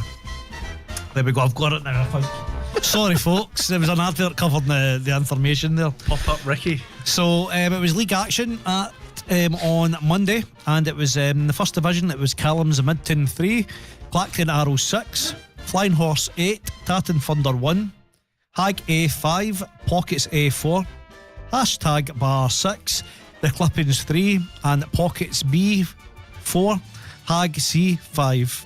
I noticed when I went by, that's Ski Sunday or something, wasn't it? I remember that from the quiz. That's for Callum for the ice hockey. The jump there that wasn't meant to. I noticed I went by Hashtag Bar, and the old nightclub from up the stairs is now a pool hall. Did you know that? Nope. Sorry, I had to sneeze there. Yeah, I did. We went to go in it. It's only open the Thursday, Friday, Saturday, Sundays. We went to go in it on a Tuesday to try it out, and ended up going to Pockets just to see what it's like. Seemingly a bit like Houston's, but I think better set up. think it's hawking at average prices as well, something like £7 an hour or something like that. But it looks really good, and we play them in a few weeks, so I'm really looking forward to going there. They also play, their teams play the games upstairs now. There is still, why does it keep doing that? There is still a, what do you call it? Pool table downstairs. There is still 2 pool tables downstairs, so if you're going to drink in it, you can have a game of pool. But the pools are getting taken serious in there now, and it's upstairs. But it looks a really nice venue, mate. I watched it there's a TikTok, and I watched it stage for stage. Didn't even know about it. I think there's 8 tables in it. I need to confirm that. It's either 6 or 8 tables, I'm sure. Big boy Billy, I know for the leagues had messages to tell us about it. They've started doing the same as Houston's, like they'll do weekly tournaments and stuff like that. So really looking forward to playing in it. That's Lockheed's has opened up brand new, Houston's opened up brand new. Now you've got Rack opening up brand new. Long may it continue, mate. Pool is taking over snooker big time now. What was that nightclub called, just for 5 points? Fantouche. Fantouche. Not that I ever went, mind you, but nah, I was in a couple of times. So you've been in, can you remember? I couldn't remember. I did remember all the day and I've forgotten again, so I knew you would know. Second division, we've got Bishopton Social Club 8, Habbies 1, Clippings Inn 1, Midton Bowling Club 8, Hazel Arrows 6, Hazelnuts 3, Lockheed's 5, Caleb's 4, and Tatton Rose 5, #Bills 4. So having a quick look at the tables in the first division, you've got Haggy on 26 points, and in second place you've got Pockets 8 on 24. Slightly behind on that is on 22 points is Clacton Arrows in third place. At the bottom you've got Pockets B with only 2 points. That's just 1-1. And you've got Tartan Thunder on 4 points, who are in ninth place with just 2 wins. So get into the second division. You get Bishop Social Club on 26 points. In second you get Tartan Rose on 20. And at the bottom of the table you've got the Hazel Arrows in 11th place. They have only won 2 games to get 4 points, and so is Habbies on 4 points, and just above them is Lockheed's and Hazelnuts on 6 points. So let's have a look at the upcoming fixtures next Monday.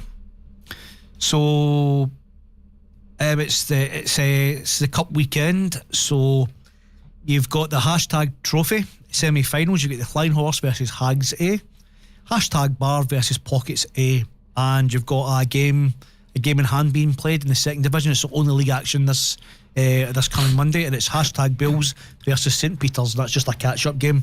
The rest of the teams all have a wee day off. Nice. Before we go to Callum, just to let you know that the Borough game has finished, and it has finished 3-0 to Cumnock. So a long way for the Borough to go to make sure they get to this Lowland League now. Yep. And just before we jump, who do you think's going to win that league? Because I was Auchinleck all the way. Now you've got Cumnock and Troon really, really pushing for it. So that league's a bit complex because all the kind of all the games and stuff. Yeah. So you've got Troon on 23 games on 52 points. You've got Cumnock Juniors on 22 with 48 points, but you've got Auchinleck Talbot on 20 points, and that's 20 games played, 46 points. Auchinleck Talbot have got so many games in hand. They have 5 games that they don't know when they're being played. But they've got to play them, and it's squashing them in that really kills it. I'm starting to feel Troon can go all the way. I personally think Troon will win it. I'm going to stick with Auchinleck, but I just think Troon are really, really pushing now. They're putting a lot of big results together. They're staying up there. At first I thought they're up there because obviously played the extra games. Now I'm just like, they're pulling teams apart left, right, centre. Yep, they're still winning. They're still. Aye. Even though they've got these, they've played so many games ahead. And I don't think Auchinleck beat them either, did they? I think that was a draw. No, I don't think so. Troon keep pumping out the results and pumping. That sounds bad for a week. Troon keep pumping. Keep putting out the results. Troon keep putting out the results, and the other teams behind them keep falling a little bit. So, brilliant. Ricky only gets out for day release, by the way. He's back in the morning. That's hilarious. Oh, right, Cal, your turn for the.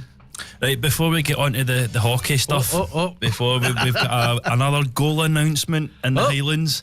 So Brora Rangers are 1-1 with Brecon City. So as that currently stands, Brecon City now take the lead into the first spot.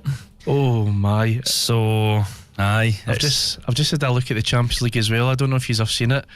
So Barca down to 10 men, and it's Barca 0, Atletico Madrid 2 at the Nou Camp, and it's PSG 2, Liverpool 0, and that's with 10 minutes to go. In the Lowland League, the full-time game has been completed. So Stirling University have been beat 4-0 against Caledonian Braves. A few Highland games are still on the go. So as we've just touched on, Borough Rangers are currently 1-1 with Brecon City, but Brecon City have a red card, so they are down to 10 men.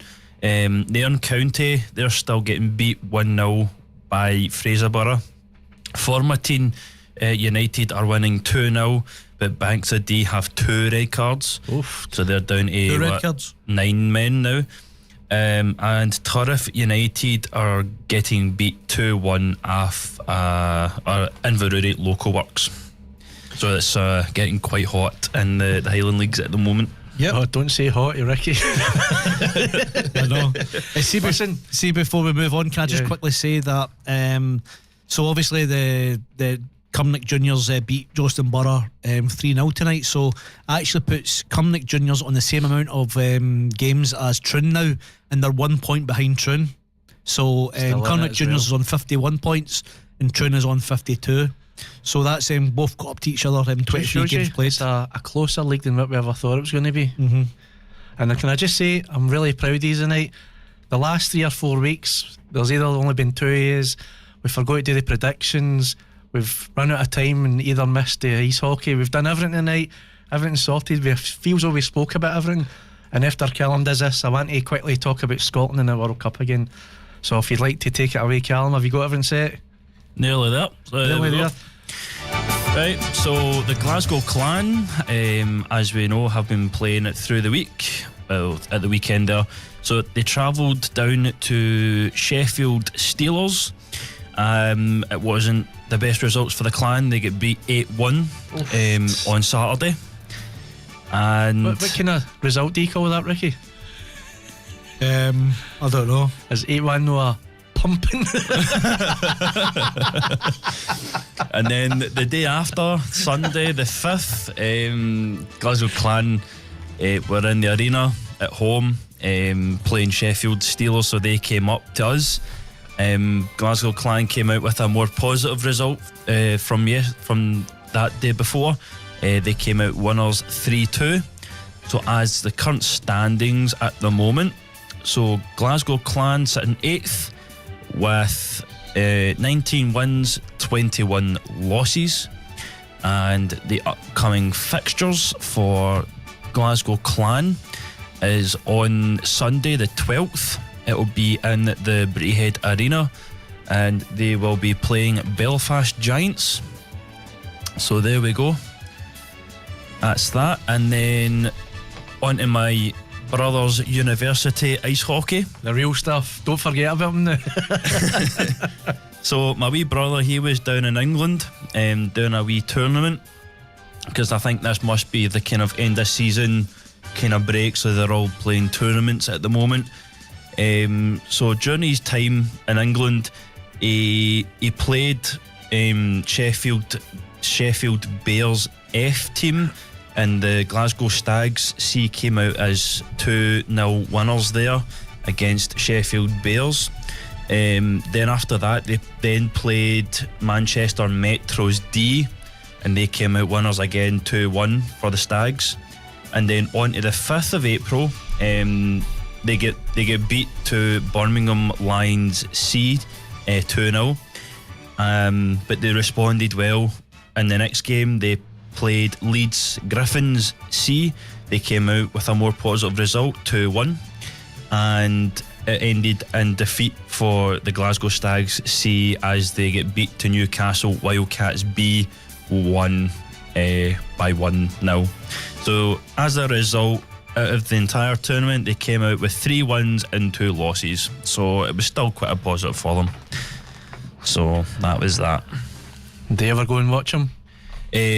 Not down south, no. But see for like the home games, at the But do you think arena. Ricky, he'll go to watch Celtic B play in Lithgow, but not go to see his brother in away games? You get yourself down to England. You're down there for Clydebank games anyway. Come on, you. Usually his home games, I'm usually 9 times out of 10 I'm usually there, but What's his name? my brother, Ross Carmichael. Right, Ross. Tell him to get his finger out. We're backing you, mate. Get him to your away games. I might do a special one day if he's still there. So that's the students' ice hockey done, and Yes. with the rest of it. So, on to the good old Scotland. Now, obviously, we've had two friendlies there, get beat in both of them. What do you think about the booing?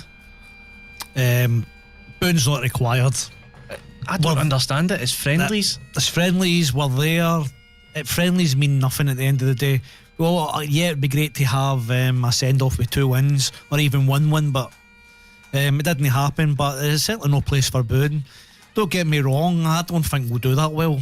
I never have, but I hope I'm proven wrong.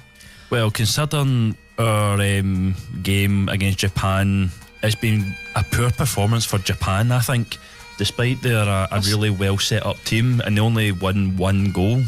Do you know, we had our chances in the game, right? It's not the worst. We know our biggest problem is scoring goals, and I don't know why Shankly doesn't play start to finish. He's the most proven goal scorer we've got. He has to play when we go to America. But this Japanese team went down and then beat England 1-0. Exactly. So it's not like it's a rubbish team. Now, You do have a point there, right enough. to me, it's like these are bounce games. These are meant to be games to get the team together, get the squad together, get them playing. Yep.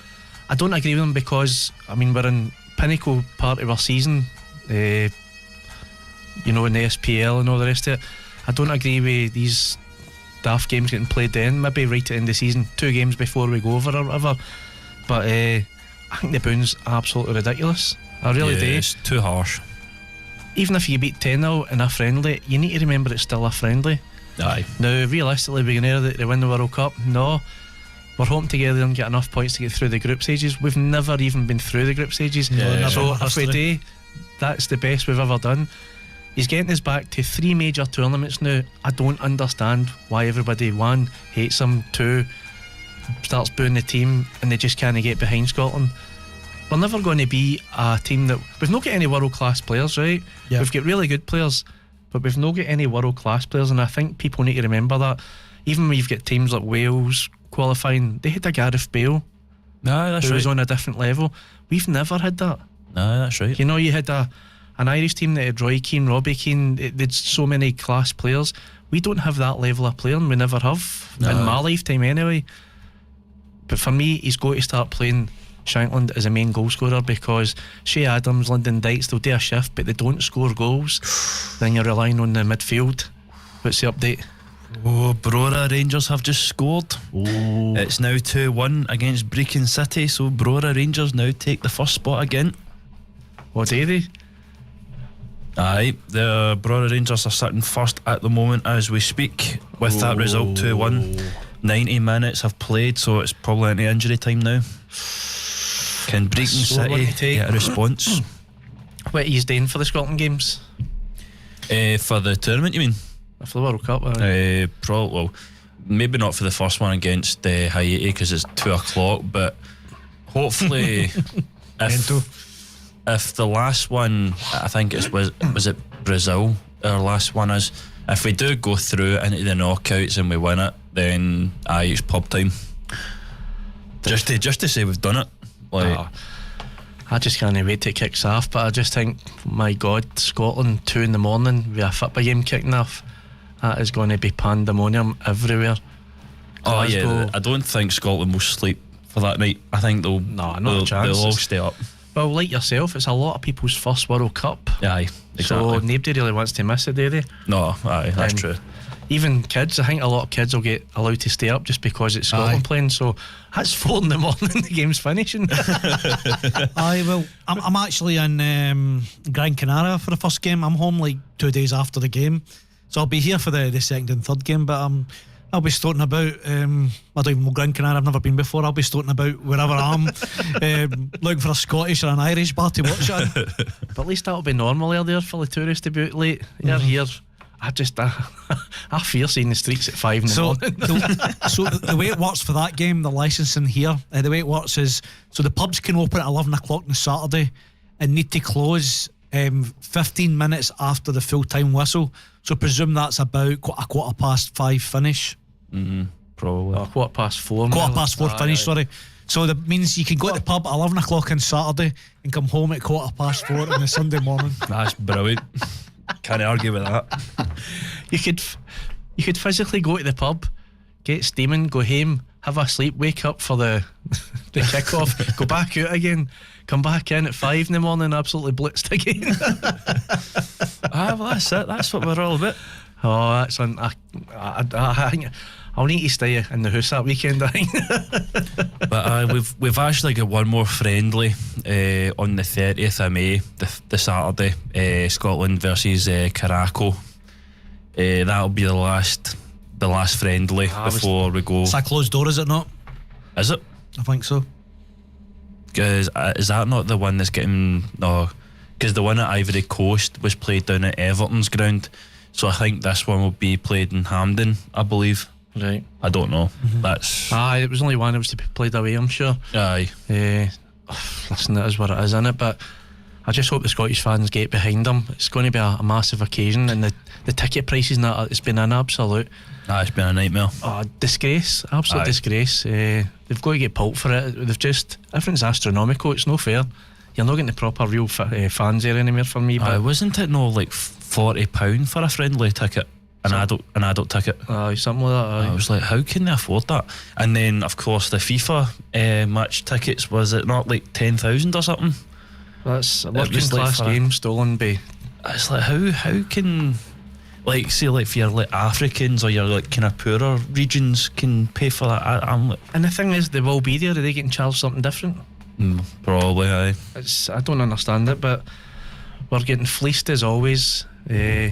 Rich man stole a poor man's game, that's for sure. Have you seen the ticket prices for the final? No, it was like 30 grand or something like that. It was mental, astronomical. There we go. Full time, Barora Rangers 2, Brecon City 1. So Barora take the lead in the league standings in the Highland. Pretty much another game's full time as well. Formartine United 1-2-0, and it probably looks like Fraserburgh are going to win their game 1-0 as well. And Turriff United I think they've lost. I think it'll be a 3-1 game there for Inverurie Local Works. So there we go. Well, I think we've covered everything, Ricky. If you want to kill the feed, we'll just play